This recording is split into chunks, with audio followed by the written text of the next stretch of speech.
मेरे को तीसरी बार में कन्हैया स्वयं मेरा दाहिने तरफ जो हाथ को ऐसे बाह पकड़ के कह दिए, बोले बाबा आप सुनते नहीं क्या? स्वयं कृष्ण भगवान वेश बदल के अंगूर, केला, कुछ सेव लेके आए। बोले बाबा ये कृष्ण बलराम मेरे को उसी प्रकार का दर्शन दिए, परंतु मैं पापी आदमी हूँ। समझ नहीं पाया। मैं समझ नहीं पाया। तो ठाकुर जी मेरे को रात को सपने में क्या कह रहे? बोले बाबा। सभी भक्तों को मेरी राधे राधे। मैं प्रियासरण पारासर स्वागत करता हूं आपके अपने चैनल संत महिमा में। श्री जी की कृपा से और ठाकुर जी की कृपा से ब्रजमंडल में अनेकों महापुरुषों के दर्शन बड़े ही सहज भाव में प्राप्त हो रहे हैं। आज हम आपको लेकर के आए हैं श्रीधाम नंदगांव। और श्रीधाम नंदगांव में एक बड़ा ही प्राचीन स्थान है जिसको समस्त संसार चरण पहाड़ी के रूप में जानता है। यहाँ प्रभु के चरण के आज भी साक्षात दर्शन भक्तों को होते हैं। और यहीं एक ऐसे महापुरुष विराजते हैं महाराज, उनकी तो पूछो ही मत आप। आपने हमारी पिछली वीडियो में देखा होगा कि हम संत महाराजों से निवेदन करते हैं कि महाराज ठाकुर जी की कोई लीला आपके साथ हुई हो तो उसका आप वर्णन करें। आज हम आपको ऐसे संत महापुरुष के दर्शन कराने वाले हैं जिनके साथ में साक्षात ठाकुर जी नित्य लीला करते हैं और खूब अपने भक्त के साथ आनंद लेते हैं। ठाकुर जी ऐसे महापुरुष हैं जिनको नित्य प्रभु के स्वप्न में दर्शन होते हैं, साक्षात दर्शन होते हैं और प्रभु उनके साथ अनेकों प्रकार की लीलाएं करते हैं। आइए चलते हैं उनके श्री चरणों में और आज उनके दिव्य मुख से प्रभु की दिव्य लीलाओं का वर्णन सुनेंगे। कैसा उनका अनुभव रहा है और किस प्रकार से प्रभु अपने भक्त के साथ लीला करते हैं, कैसे आनंद लेते हैं अपने भक्त के साथ प्रभु। तो आइए चलते हैं पूज्य बाबा महाराज के श्री चरणों में। आइए आनंद लेते हैं भगवत प्राप्त संत के दर्शन का। और बाबा महाराज के श्री चरणों में जाने से पहले मैं आप भक्तों को एक और दर्शन करा दूं कि बाबा महाराज कितने मेहनती हैं। जब वो इस स्थान पर पधारे थे तो उन्होंने अपने स्वयं श्री हाथों से एक छोटी सी कुटिया बनाई थी। मैं उसके भी आपको दर्शन कराता हूँ। आइए। यहाँ जब कुछ नहीं हुआ करता था तब यहाँ बाबा महाराज पधारे थे तो इस कुटिया को स्वयं अपने हाथों से बाबा महाराज ने बनाया था। अंदर तक दिखाइए। ये छोटी सी कुटिया में बाबा रहा करते थे और यहीं रह करके उन्होंने भजन किया। परंतु ठाकुर जी की कृपा हुई क्योंकि भक्तों के दुख को ठाकुर जी देख नहीं सकते। किसी भक्त को प्रेरणा दी और बाबा महाराज के लिए दूसरी कुटिया बनवाई। आज बाबा महाराज यहीं विराजमान रहते हैं और यहीं उनकी गौ माताएं भी रहती हैं। आप देखिए कैसी सुंदर व्यवस्था उन्होंने गौ माताओं की हुई है और स्वयं अपने हाथों से यहाँ गौ माताओं की सेवा करते हैं। आइए अब चलते हैं पूज्य बाबा महाराज के श्री चरणों में और आनंद लेते हैं आज के दिव्य सत्संग का। बाबा महाराज इसी स्थान पर विराजमान हैं। आइए प्रणाम करते हैं। पहले महाराज राधे राधे। राधे राधे। दंडवत बाबा, दंडवत।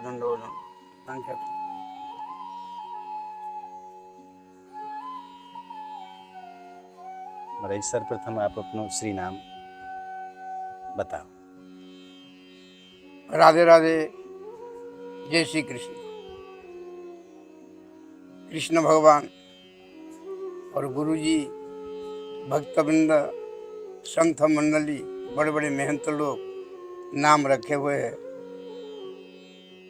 श्री मेहनत तो बना, परंतु हम मेहनत लायक कहाँ है? हम तो सेवक प्रभु का। श्री मेहनत मदन गोपाल दास। अरे आपको शरीर कहाँ को है? मेरा शरीर जन्म है मथुरा नगरी जी। माता पिता पहले आगे से जगन्नाथपुरी के थे। जगन्नाथपुरी से आकर के यहाँ मेरा जन्म हुआ। जब यहाँ से फिर मेरे को जगन्नाथपुरी ले गई। जगन्नाथपुरी से जगन्नाथ जी का कृपा से पुनर्बार ब्रजधाम में आए। मथुरा नगरी, चक्र तीर्थ घाट, जमुना किनारे, दुर्वासा महाराज का घाट में, अमरीश्वर महाराज का पास में टीला में रहना, नित्य प्रति जमुना में नहाना, तुलसी का सेवा करना और भागवत पाठ करना, ये मेरा काम था। किसी से मधुकरी नहीं खाना है। ऑटोमेटिक ठाकुर जी की कृपा से जो वस्तु सामने आ जाए उसी को रसोई बना के, गिरिराज शिला मेरा पास में थे, उनको भोग लगाना, प्रसाद पान। ठाकुर जी का इतनी कृपा है विशेष।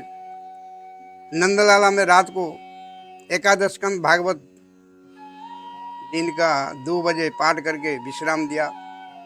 संध्या को आरती कीर्तन किया। आरती का बाद में थोड़ा झपना सुहा था, जब भी विश्राम किया। जी। रात को 2 बज गया। 2 बजे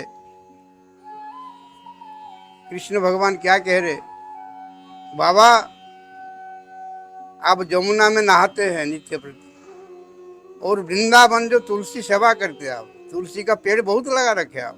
स्वप्न में बात हो रही है। हाँ जी, तुलसी का जो सेवा है बहुत बढ़िया सुंदर सेवा करते, एक अरिया भी नहीं रहता, नित्य प्रति पानी देते, बड़ा सुंदर श्रृंगार। और भागवत में तुम पढ़े है, क्या श्लोक पढ़ा था आप?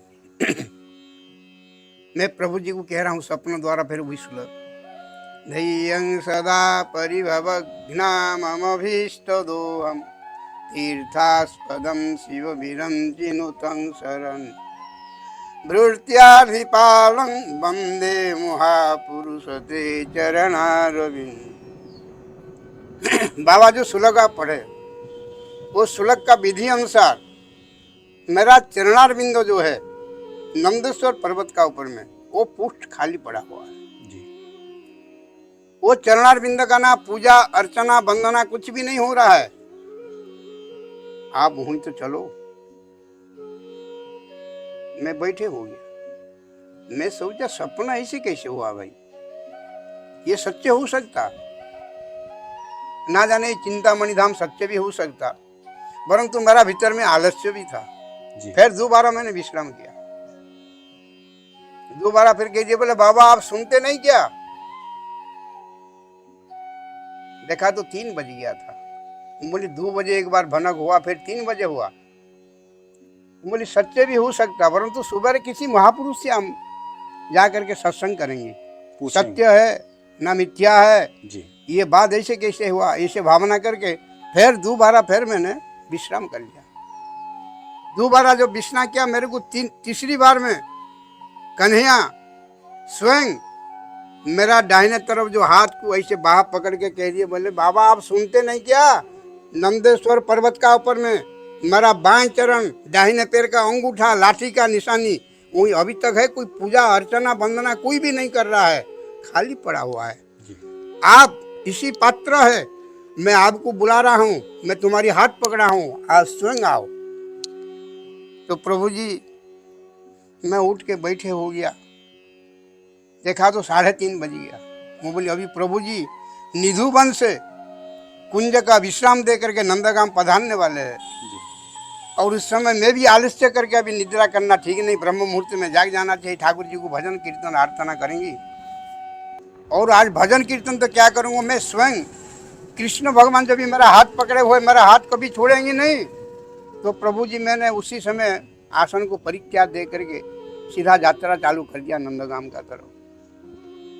तो मैं यहाँ आकर के दिन का 2 बजे 3 बजे पहुंचा यहाँ आके, पैदल पैदल ऐसे तीव्र गति से आए, कैसे मैं आया, मथुरा से पैदल आए? हाँ जी, किसी प्रकार आया, कैसे आया मेरे को कोई महसूस नहीं पता पड़ा। यहाँ जब आए मैं ध्यान धर के, मैं बोली कहाँ है, कहाँ ढूंढूंगा, इतनी बड़े पहाड़ है, नंद बाबा का मंदिर से लेकर के यहाँ तक है। बोली उधर से खोज लगाऊंगा तो नहीं मिलेंगी, मैं इधर से खोज लगाता हूँ, जिधर पब्लिक का बसरा है नहीं, जिधर खाली है उधर से खोज लगाता हूँ। तो पहले मैं शंकर भगवान का जटाग्रह में प्रवेश हुआ, ये नंदेश्वर पर्वत है। तो शंकर भगवान का जटा से जब प्रवेश होकर जब ढूंढना चालू किया, पहला नंबर मेरे को गणेश जी बैठे हुए मिले जी। एक शिला का ऊपर में हाथी सुन रहा है, गणेश जी और विराजमान है। मैं कह दिया जब गणेश जी दर्शन हो गए, शंकर सुवर्ण केशरी नंदन तेज प्रताप महाजगबंदन, प्रभु जी हनुमान भी दर्शन जरूर मिलेंगी, और हनुमान का साथ में यहाँ चरण गंगा भी जरूर दर्शन मिलेगा मेरे को। भगवान का चरण जब भी है, विश्वास करके गणेश जी को दर्शन करके आगे 8-10 कदम मैंने बढ़ा पहाड़ का ऊपर, देखा तो गणेश जी का पीछे गुप्त गंगा थे, बड़ा सुंदर जल था। जल को आचमन किया, जाके 2 करपुट में ऐसे उठा के पिया मैंने, बड़ा सुंदर। फिर उधर से आगे आया, देखा तो चरण गंगा मेरे को मिले, जो कि चरण गंगा बिल्कुल चरण का आकृति थे, और उसमें पानी कम पानी था, पर था जरूर जल मिला मेरे को। गंगा माता जी दर्शन किया, और भीतर जा कर के मैंने गंगा माता को आचमन किया और नेक्स्ट थोड़ा जल भी पान किया। बड़ा सुंदर लगा, मिठास था। उसी का बाद में जो मेरा लक्ष्य था चरण को देखना था, चरण गंगा मिल गया, गुप्त गंगा में मिल गया, गणेश जी भी मिल गए। और थोड़ा आगे जब बढ़े, एक शिला का ऊपर में बाएं हाथ में पहाड़ है, दाहिने तरफ गदा है, हनुमान जी मेरे को बैठे मिले। हनुमान जी को साष्टांग दंडवत किया। हनुमान का पीछे झुक के देखा तो वहीं पे गुप्त गंगा है, बड़ा गहरा है, निर्मलता पानी है, कोई हरिया कुछ भी नहीं है, साफ बड़े बड़े दूध 3 शिला पड़े हुए। शिला का ऊपर जाके मैंने खड़ा हो गया और जाकर के वहीं भी जल आचमन किया। उसी का बाद में और नेक्स्ट शिखर आया तो मेरे को ये पीलू वृक्ष दिखाई दिया दूर से, जामड़ा अर्जुन बराबर दोनों बगल में है। और देखा छोटा सा तो 2 पेड़ छोटे छोटे भी है। मैंने सोचा देखो ठाकुर जी भागवत में भी लिखा हुआ है, सुक सनक सनातन सनत कुमार जी।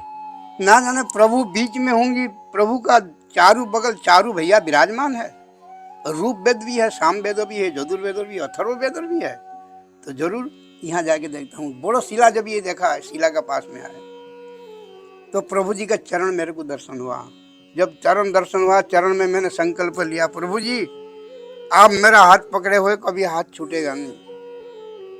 अगर मैं पकड़ता आपको तो मेरा हाथ छूट जाता। प्रभु जी मैंने संकल्प लिया, प्रभु धन से तन से मन से मैं आपको नछावर हो गया और यहाँ से अंथा कहीं नहीं जाऊंगा। प्रभु आपको छोड़ के एक पल भर भी नहीं जाऊंगा। अब मेरे को प्रभु एक पल भर भी कहीं नहीं छोड़ना। मैं समर्प्यामी होता हूँ आपको। 1 गरुआ जल, 2 पत्ता तुलसी, 1 माला, पता का हो, लता का हो, फूल का हो, किसी प्रकार भी आपको 1 माला में नित्य प्रति जरूर पहनाऊंगा प्रभु जी। ये मैंने संकल्प लिया। जब प्रभु जी मेरा पास में कुछ तो है नहीं, बर्तन नहीं, अर्तन नहीं, कुछ नहीं, रसोई बना के क्या भोग लगाना है। तो जब ये दूसरी दिन दोपहरी का टाइम हो गया, स्वयं कृष्ण भगवान वेश बदल के अंगूर, केला, कुछ सेव लेके आए। बोले बाबा आपको भूख लग गया होगा, इसको भोग लगाओ और प्रसाद पाओ। मैं बोली भैया मैं तो कोई फलाहारी तो हूँ नहीं, मैं तो अन्न भी पा लेता हूँ, आज कोई एकादशी तो है नहीं।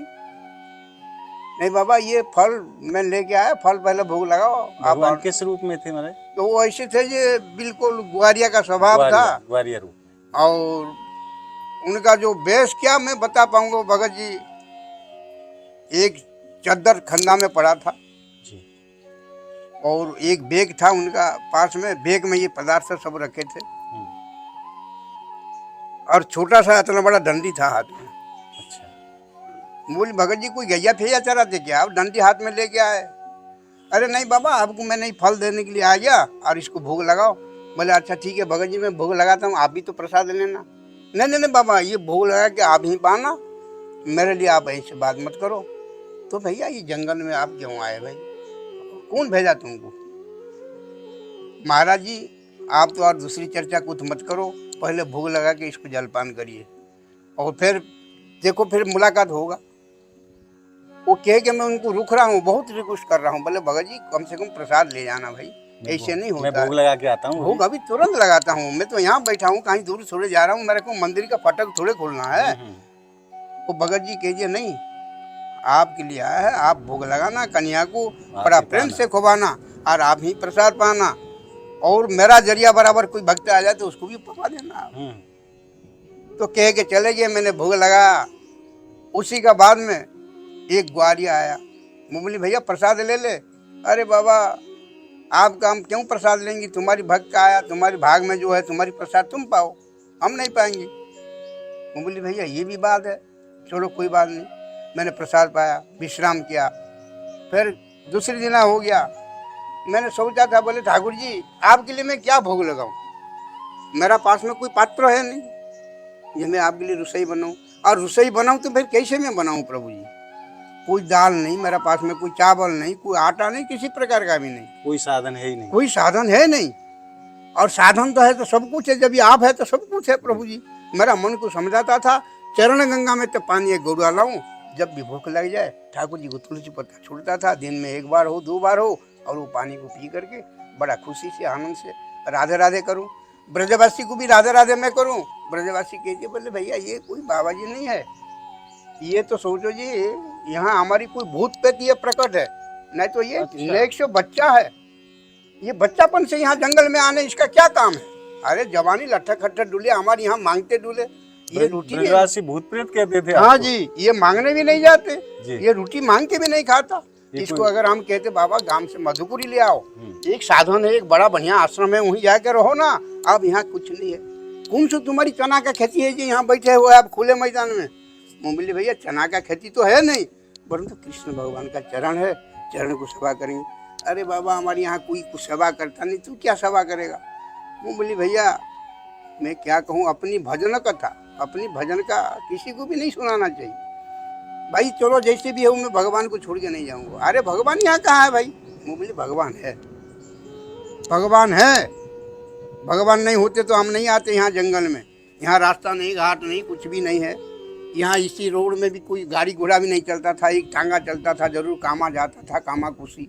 मेरे कितना समय हो गया आपको? मेरे को यहाँ लगभग कोई 50 होगा कि उससे कुछ कम भी हो सकता भगत जी, आगे तो मैं बढ़ा के नहीं कह सकता हूँ। लगभग 40 या 50 साल के बीच में आपका समय। 40 होगी, 45 होगी। तो जब यहाँ आप आए थे, जब यहाँ पधारे, जब यहाँ आपको रहने के लिए तो कोई छत्र छाया नहीं, कुछ भी नहीं, कुछ फिर नहीं। आपने ये कुटिया अपने श्री हाथों से बनाई? ये कुटिया बना तब भी साल भर का बाद, 1 साल के बाद इस कुटिया ये को बनाया। कुटिया का भी बड़ा विचित्र से बना हुआ है। क्या लीला है महाराज? मैंने जब भीगता था तो मेरे को परीक्षा देखने के लिए आते थे कृष्ण भगवान। बोले बाबा जी यहाँ है कि भाग गया? तो सुबह एक दिन ब्रह्म मुहूर्त में आके कह रहे, बोले बाबा रात भर वर्षा हुआ, कहाँ रुका आप? मैं बोली चरण में रुका हूँ। अरे चरण में तो छाया है नहीं, कैसे रुक गया? आप तो भीग जाना चाहिए। बोली प्रभु नीले छतरी वाले मेरे लिए छतरी तान दिया प्रभु जी, तो इसमें मैंने नहीं भीगा हूँ। अरे बाबा सचमुच है, तुम तो भीगा ही नहीं, सब भीगा है, आप कैसे नहीं भीगा है? पेड़ का नीचे रह गया होगा। वो बोले हाँ प्रभु जी पेड़ का नीचे, कर तले भिक्या तरु मूले बास, पेड़ का नीचे रहता हूँ प्रभु जी। और ये जो पेड़ चारों बगल मेरा है, ये कोई सामान्य पेड़ तो है नहीं, ये स्वयं ब्रह्मा का संतान है। इनका छत्र छाया में जब ये हूँ प्रभु जी, कोई प्रकार का नहीं है, पानी भी नहीं आया। अच्छा साल भर का बाद में एक गाड़ी लेके आ जाते, उसी रास्ता में खड़ी करके, बोले बाबा राधे श्याम। मैं बोले हाँ भाई भगत जी राधे श्याम। बोले महाराज जी आप यहाँ खुले में कैसे रहते? बोले प्रभु जी खुले में है, मैं भी खुले में रहता हूँ। बोले बाबा प्रभु के लिए कुछ हो जाए तो तुम्हारे लिए? मैं बोली प्रभु का हो जाए तो मेरा उसमें गुजर बसर हो जाए। तो क्या करना चाहते आप? वो बोली छोटा सा मंदिर बनाना चाहते मेरा प्रभु के लिए। बोले बाबा छोटा सा मंदिर बना लो, छोटा सा मंदिर बना। फिर कहते बोले बाबा क्या करना है? बोले कुछ नहीं करना है। बोले बाबा इनकी भोग लाग के लिए? बोले भोग लाग भी हो जाए तो बढ़िया है भाई। बोले कोई साधन है तुम पे, बर्तन बर्तन? बोले कुछ नहीं है। तो बाबा एक बात करो, आम देते आपको 2000 रुपया। वो बोली भैया जंगल में ये ब्रजमंडल है, मेरे को रुपया 2000 दे के जाओगे, कोई गुंडा बदमाश आके मुझे मार जाएगा भाई, आप रुपया मत दिया करो। मुझे नहीं चाहिए। नहीं भाई मैं रुपया नहीं ले सकता भाई, मैं इसी का अधिकारी नहीं हूँ। तो महाराज क्या लोगे? बोले भाई तुम्हारी मन में क्या विचार है? बोले महाराज जी हम ईट के लिए पैसा दिया था आपको। बोले भैया मैं ईट ढूंढने कहाँ जाऊँगा? अरे बाबा तुम तो कह रहे नंदगाम में भट्टी है। बोले हाँ नंदगाम में तो भट्टी चल रहा है, उससे कैसे लाऊं भाई? तो महाराज आम ला देंगे, कोई परेशानी नहीं है, परंतु एक छोटा सा कुटिया बनाओ। बोली भगत जी कुटिया बनाऊंगा, ठीक है आपका आदेश है, अगर कन्या का इच्छा है तो जरूर बनाएंगे। तो भगत जी वो तो 2000 रुपया दे के कहाँ गायब हो गई। मैं उसको ढूंढा भी, बोले गाड़ी भी देखा, गाड़ी भी नहीं मिला मेरे को। अच्छा मिला ही नहीं फिर? नहीं जी। और मैंने भगत जी उसके बाद में थोड़ा मेरा आंखों में आंसू आ गया। मैं बोली भाई ये कृष्ण बलराम मेरे को इसी प्रकार का दर्शन दिए, परंतु मैं पापी आदमी हूँ, समझ नहीं पाया। मैं समझ नहीं पाया। अगर समझ के इनको मैं छानबीन करना चाहिए। चलो दोबारा फिर देखेंगे, प्रभु का कृपा होगा जरूर दर्शन देंगे फिर। तो 2 बार बोले बाबा दाल चावल ले लो। मैं बोले भैया आप जो ईंट दे के गए थे वही भगत है का? बोले नहीं नहीं बाबा, हम ईंट पत्थर का किया जाना भाई। मैं बोले आप कहाँ से आए? बोले मैं ग्वालियर से आया हूँ। मैं बोली भैया ग्वालियर, ग्वालियर तो होता भाई, ग्वालियर लोग का काम होता ग्वालियर, आप ग्वालियर तो नहीं है कहीं? अरे बाबा ग्वालियर फरिया हम कुछ नहीं, हम तो ऐसे है, आप आए तुम्हारी सेवा के लिए और कुछ दाल चावल आपको हम देते। बोले भगत जी मैं रसोई करूँगा कैसे? बोले बाबा देखेंगे आप अगली बार आएंगे तो तुम्हारे लिए एक बर्तन भी ले आएंगे। मैं बोली ठीक है भैया, ये रख दो। ये रखूंगा कहाँ? बोले बाबा देख लो आप कैसे रखोगे। तो भगत जी वो जब भी दे के गए मेरे को दाल चावल, चावल दे गए 2 किलो, दाल आधे किलो होगा। मैं बोली खिचड़ी बना के भोग लगाऊं भाई, दूसरी तो बनेगा नहीं। बोले हाँ बाबा खिचड़ी बना। मैंने पेड़ में टांग दिया। वो बोली ये मेरा सब कुछ है। तो पेड़ में टांग के रख दिया। उस समय ना बंदर आता था ना कोई भी मेरे पास में नहीं। 4 दिन तक वो टंगी रहे। 4 दिन का बाद में एक भगत जी आए। बोले बाबा छोटा सा पतली है, इसको लेओगे का आप? वो बोले भगत जी पतली क्या करेंगे? नहीं पतली रख लो बाबा, इसमें कभी चाह बना लेना। मैं बोली भगत जी मैं चाह पीता ही नहीं। अरे बाबा कभी पानी गर्म कर लेना, कोई ना कोई काम तो होगा, कभी इसमें खिचड़ी भी पका लेना आप। वो कहने लगे हाँ जी। मैं बोली भैया तुम कैसे जानो मेरा पास में सामान है, खिचड़ी बनेगा। खिचड़ी बनेगा। हाँ। बोले बाबा ऐसे होता, संतों लोग तो कैसे रूखा सूखा भी खा लेते, कुछ नहीं होगा तो कोई आटा दे गया तो आटा घोल के भी आप भोग लगा सकते जी। मैं बोली ठीक है भैया तुम्हारी इच्छा है तो। और उसमें क्या लिखा था? जय श्री कृष्ण लिखा हुआ था। हाँ जी, वो पतली में नहीं लिखा हुआ था जय श्री कृष्ण। मैं बोली भैया आप कृष्ण तो नहीं है कहीं? अरे बाबा वो तो भगवान है, हम कृष्ण कैसे बन जाएंगे भैया? ये तो अचानक मेरा मन में आ गया। अरे पेड़ को देख लिया मैंने, पेड़ के नीचे कोई ना कोई संत रहता होगा इसलिए मैं भाग के आ गया। मैं बोली रास्ता नहीं कुछ नहीं, कैसे अब आपको पता पड़ा? अरे बाबा ऐसे महसूस हो जाता थोड़ा इसलिए मैंने आ गया। अच्छा मैं चलता हूँ बाबा, मेरा इमरजेंसी काम है। वो बोले अच्छा भैया ठीक है। दे के चला गया। वो दे के चला गया। तो उसी पतली में मैंने खिचड़ी बनाना शुरू किया जी। जब खिचड़ी बना के प्रभु को भोग लगाता था, एक दिन मेरे पास में आइए ग्वालियर स्वरूप में, बोले बाबा खिचड़ी बड़ा बढ़िया सुंदर बनाते आप, और खिचड़ी मुझ भी पवाना आज। ग्वालियर कह रहे हो? हाँ जी। मैं बोली भैया जरूर पवाएंगी, अभी मैंने बैठा हूँ जरूर और बनाऊंगा आपको। बोले बाबा ये चलाने के लिए कैसे चलाते आप? मैं बोले बन कर लकड़ी में चलाता हूँ। लकड़ी से चला देते हैं भाई खिचड़ी बहुत जगह में हम प्रसाद पाते हैं, परंतु ये जो खिचड़ी इतनी स्वादिष्ट बनता, इसमें ये जो चलाते लकड़ी में कोई इसमें जादू विद्या है का भाई? बोले नहीं कोई जादू नहीं, ये स्वयं बन का लकड़ी है देखो, और यहाँ पे ही चलाते। ये मेरा जो कुछ भी है इसमें, ये डंकी है, चमूचा है, चाहे उसको कुछ भी सोचो आप, यही है। इसको फिर हम जब भी प्रसादी नहीं होगा इसको धो करके फिर रख देते। अच्छा बाबा ठीक है, मैं बाबा आपके लिए फिर मिलूँगा, खिचड़ी खा के तुम्हारी बड़ा मैं संतुष्ट हूँ, जरूर फिर मिलूँगा। वो बोले भैया कब मिलोगे? आप तो ग्वालियर गए हैं ना। अरे बाबा हम तो ग्वालियर नाम ले लिया, हम कहाँ ग्वालियर बन पाएंगी। बोली भिंड मुराना ग्वालियर वहीं उसी तो नहीं है आप?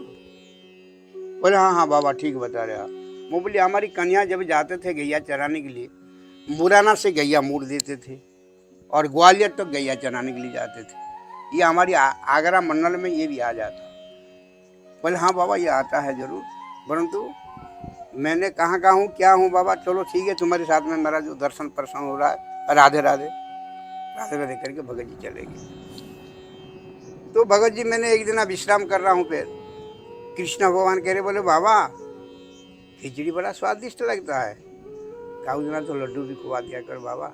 जय हो। स्वप्न में कह रहे हैं भगवान? हाँ जी। मैंने कह दिया प्रभु जी लड्डू के लिए बहुत खर्चा पड़ता है प्रभु जी, मैं लड्डू कैसे, चलो कोशिश करूँगा लड्डू जरूर खुआऊँ।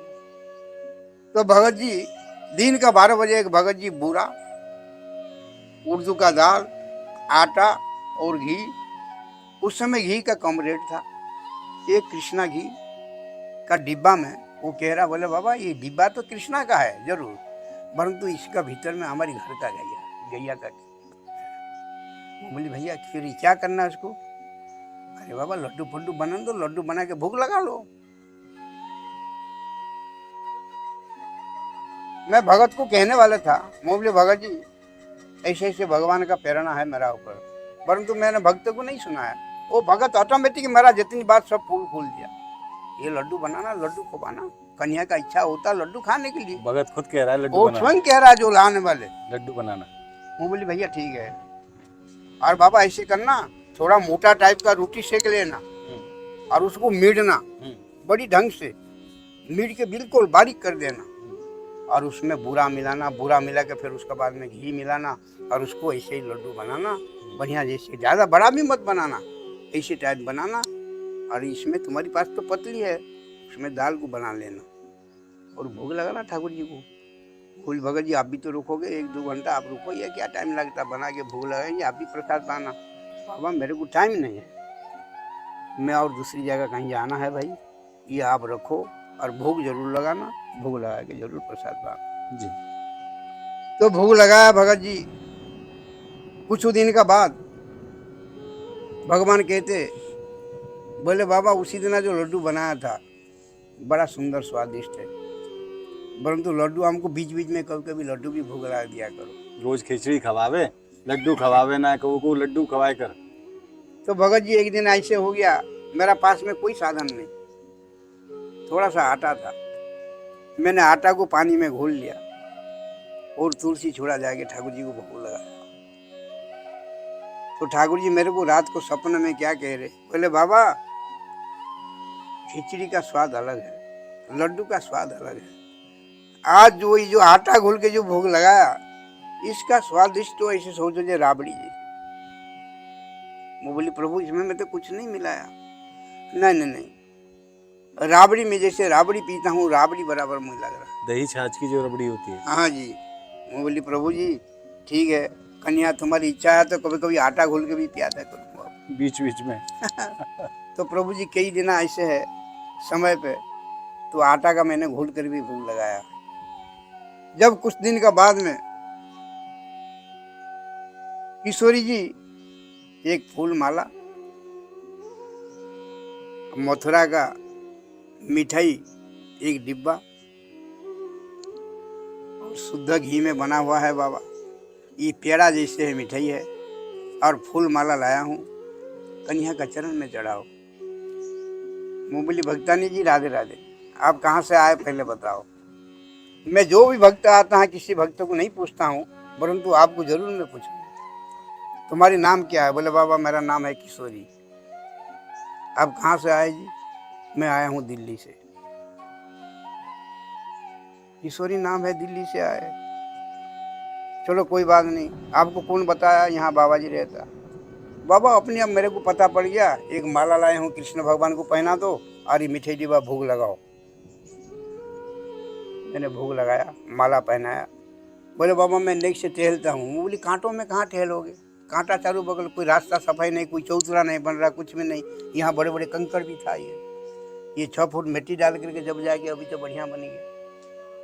बोले नहीं बाबा मैं डूल लूँगा, मेरा पाम में नहीं लाएगा, आप चिंता मत करो। तो डूलते डूलते एक परिक्रमा लगाए कृष्ण भगवान का चरण को, और यहीं खड़ा होकर मेरे को कह रहे, बोले बाबा प्रसाद आप पाना। और मैं चलता हूँ, हमारी गाड़ी खड़ी है बाबा कुशी में, मेरे को अपेक्षा कर रहे। मैं बोली कुशी से आप पैदल कैसे आए? नहीं कुशी से मैंने टेम्पू में आया था। मैं बोली टेम्पू तो है नहीं इस समय। नहीं नहीं बाबा वो तो तांगा गाड़ी चलता है। बोली अच्छा चलो ठीक है, जैसे भी आया आप, परंतु जलपान करके जाते तो अच्छा रहता। बोले नहीं नहीं महाराज जी मेरे को टाइम नहीं है, मैं जा रहा हूँ। वो चले गए। उसी का बाद में मेरे को क्या हो रहा है, सपना में कह रहे, बोले भाई कृष्ण का पास में राधा जी मिलने के लिए आए, बाबा तुमको दर्शन हुआ? मैं बोली भैया मेरे को क्या पता है। बोले तुमको तो सामान तो देगी कि फूल माला देगी कि किशोरी जी आए थे। तो किशोरी जी का मैंने एक भजन गाता था पहले, राधा राधा आराधना करो कान्हा चली आवे, राधा शक्ति बिना ना कोई सांवलिया दर्शन पावे। तो वही पद को जब याद आ गया, मैं सोचा ये प्रभु किशोरी जी भी आए थे, किशोरी जी मेरे को दर्शन देंगे और कहिए महाराज जी तुम जो मन में ख्वास करके जो विचार कर रहे, तुम्हारी विचार सब पूरा होगा, धीमी गति से होगा, आप चरण छोड़ के कहीं भी नहीं जाना। चरण छोड़ना नहीं, चरण को छोड़ के कहीं नहीं जाना। तुम्हारी ऊपर बड़ी बड़ी ऐसे ऐसे बात आएगा जो तुम्हें कभी कभी ऐसे मन में आ जाएगा, बोले अरे जंगल में आ गया। कृष्ण तो है, जरूर है, परंतु लोकाचार का जो व्यवहार सही नहीं है। मन को कभी गिलानी नहीं करना, भगवान का चरण को नहीं छोड़ना। भगवान का कृपा तुम्हारी ऊपर है, तो इसलिए भगत जी उसी लक्ष्य से, भगवान का कृपा से इस चरणार बिंद का जो सेवा हुआ, उसी का बाद में हमारी भक्त लोग, आप लोग का, सबका मेरा प्रति इतनी बड़े आशीर्वाद है। अभी बिना बुलाए सुबह नहीं, दिन नहीं निकलते पहले जय श्री राधे, राधे श्याम महाराज जी, राधे श्याम बाबा, राधे राधे। अभी राधे श्याम हो रहा, मैं राधे श्याम का पहले जनपाल करता हूँ। राधे श्याम का शयन में, सोने में, सपनों में, सब समय राधे श्याम हो रहा है। ये आप लोग का, सबका, प्रभु का, संत लोग का मेरा प्रति कृपा है। कृष्ण का तो पूरा कृपा है। आज ऐसे महापुरुष के दर्शन श्री जी की कृपा से और ठाकुर जी की कृपा से हुए हैं, जिनके साथ भगवान नित्य लीला करते हैं। ऐसे महापुरुष हैं, लगभग 45-50 साल से इस स्थान पर रहते हैं बाबा महाराज, और रोज ठाकुर जी को लाड लड़ाते हैं और ठाकुर जी अपने भक्त को लाड लड़ाते हैं। महाराज जी, अंत में 2 शब्द भक्तों के लिए आशीर्वाद स्वरूप, जो आपको देख रहे हैं, सुन रहे हैं, उन भक्तों को आप आशीर्वाद स्वरूप 2 शब्द। हरे कृष्णा कृष्ण कृष्ण हरे हरे, हरे राम राम राम हरे हरे। नाम ही परम गति, नाम परस्पर नास्ति, तस्मा नाम उपासय। जो भी भक्त वृंद हमारी प्रभु का सभा में नियुक्ति है, वो भक्त को मैं तो आशीर्वाद देने वाले कौन हूँ? आशीर्वाद देने वाले सामुलिया सेठ कृष्ण भगवान है। कृष्ण भगवान का थ्रू से मैं दोनों पंजा उठा के उनको आशीर्वाद दे रहा हूँ। फले फूले भजन भक्ति में, और हमारी लाडली का पति, उनका स्वभाव, उनका आत्मा, उनका मन भाव और उत्साह से बढ़े, ये आशीर्वाद है। जय हो। बोलो कन्हैया लाल की जय, नंद के लाला की जय। बोलो प्रिया प्रीतम जुगल जुड़ी सरकार की जय। जय श्री राधे। बोलो गौ माता की, गौ माता की, गौ माता की जय। हमारी भक्त की जय हो, जय। जय श्री राधे। महाराज खूब कृपा करी। अभी बाबा महाराज को प्रसादी भी पानी है, क्षमा मांगते हैं। महाराज क्षमा करियो, मैंने आपकी प्रसादी में भी व्यवधान डाले हो। ना ना ना, ना दास को क्षमा करियो, आपके चरणन में बार बार प्रणाम। कोई प्रसाद, ये प्रसाद कहाँ मिले भगत जी? जय। ये प्रसाद कहाँ मिलेगा? जय हो जय हो जय हो, दया कृपा करो, क्षमा करो, सदा जय हो। आज आपने ऐसे महापुरुष के दर्शन किए जिनके साथ साक्षात हमारे ठाकुर जी लीला करते हैं। वास्तव में हम और आप बड़े बड़भागी हैं, बड़ी कृपा है किशोरी जी की हमारे ऊपर, क्योंकि ऐसे महापुरुषों के दर्शन उन्हीं को प्राप्त होते हैं जिनके ऊपर हमारी श्री जी कृपा करें।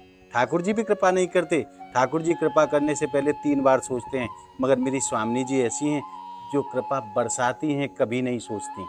उनकी कृपा खूब बरसती है महाराज। उन्हीं की कृपा से ऐसे महापुरुषों के दर्शन होते हैं, और हमारी लाडली जी के बड़े लाडले संत हैं ये, जिनके दर्शन मात्र से जीव के पाप नष्ट हो जाते हैं।